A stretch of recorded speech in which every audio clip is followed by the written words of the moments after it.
The deadly nerve gas attack in the suburbs of the Syrian capital in August was orchestrated by an al-Qaeda-linked group backed by Saudi Arabia. That's according to Russian diplomatic sources, speaking on condition of anonymity to Interfax news agency. Let's now get the details from our Middle East correspondent, Paula Slier.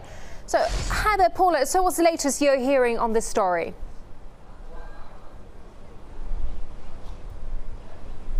Well, as you say, Russian diplomatic sources speaking on condition of anonymity say that the attack that was carried out in the suburbs of Damascus in August the 21st, in which nearly 1,500 people were killed, some 400 of them children, was an attack that was orchestrated by an al-Qaeda-linked group backed by Saudi Arabia.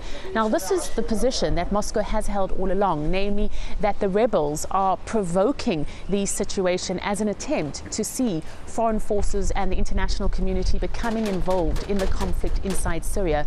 Both Moscow and Damascus believe that there is more than enough evidence that points to the opposition being behind this attack. And yet, despite the huge body of evidence, the United States and her allies continue to put the blame for this attack on the shoulders of the Syrian President Bashar al-Assad.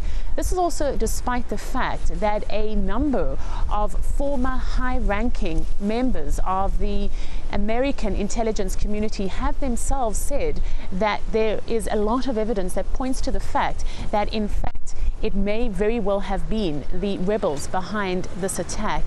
Now, what is also important to point out is that this intelligence community says that there's a growing body of evidence that shows, number one, that the attack was pre-planned, and number two, that its aim was to see the United States becoming involved in the conflict. They also say that it is in Israel's interest to see military intervention in Syria, but not to the point that the opposition would be strengthened enormously in the long run.